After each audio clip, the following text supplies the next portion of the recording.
हम सब ईगो के बारे में आए दिन सुनते हैं, फिर चाहे वो पॉलिटिशियंस की हो या फिर एक्टर्स की। लेकिन क्या ईगो का मतलब सिर्फ एटीट्यूड होता है?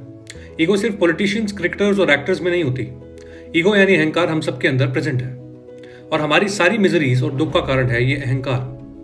इस चीज पर काफी लोगों के ओपिनियंस हैं, क्योंकि अगर सिगमंड फ्राइड की माने तो उन्होंने ईगो को प्राइमरी इंपल्सेस और मोरल स्टैंडर्ड्स के बीच का मीडिएटर बताया है, जो हेल्प करता है एक इंडिविजुअल को थ्रेट एडेप्टेबिलिटी में, जैसे हमारी बेसिक नेसेसिटीज यानी फूड और शेल्टर को सिक्योर करने में। फ्राइड ये भी कहते हैं कि इस ईगो के बिना एक इंडिविजुअल सोसाइटी में सर्वाइव नहीं कर सकता है, क्योंकि ये ईगो एक ग्रुप सर्वाइवल का मैकेनिज्म है। वहीं दूसरी ओर अद्वैत वेदांत और भागवत गीता की फिलॉसफी कहती है कि ये ईगो यानी अहंकार ही है जो हमारी सारी सफरिंग का रूट कॉज है।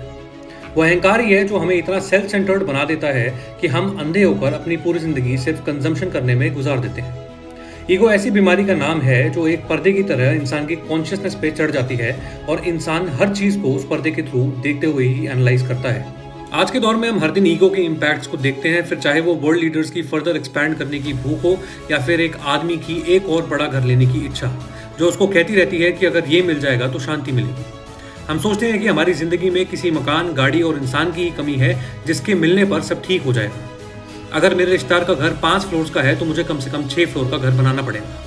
अगर पड़ोस वाले शर्मा जी का बेटे का पैकेज 12 लाख का है तो मेरे बेटे का 14 लाख का तो होना ही चाहिए। हमारी आम जिंदगी में इस तरीके की बातें भी काफी आम है, लेकिन फिर जब हम पॉलिटिशियंस को लड़ते हुए देखते हैं तो हम सरप्राइज्ड फील करते हैं कि ये ऐसा कैसा कर सकते हैं। पॉलिटिशियंस और लीडर्स को उनकी ईगो ऑपरेट करती है, क्योंकि उन्हें जिन लोगों ने चुनकर पॉलिटिशियन बनाया है वो भी अहंकार के चलाए ही चलते हैं। और ये अहंकार इतना फ्रेजाइल होता है कि इस पर अगर थोड़ा सा भी कमेंट किया जाए तो इसको चोट पहुंचने में देर नहीं लगती। हमें यह समझना पड़ेगा कि हमारा रियल नेचर कॉन्शियसनेस यानी आत्मा का है, ना कि ईगो यानी अहंकार का। हमें अपनी आंखों से यह पर्दा हटाना पड़ेगा, तभी हम देख पाएंगे इस दुनिया को वाकई में पहली बार। उसी समय खुलेगी वो आंख जो जन्मों जन्मों से बंद है और जीती है अंधकार के अंधेरे में। अगर एक्सप्लेनेशन अच्छी लगी हो तो फॉलो कर लो ऐसी और वीडियोस के लिए। जय हिंद, जय भारत।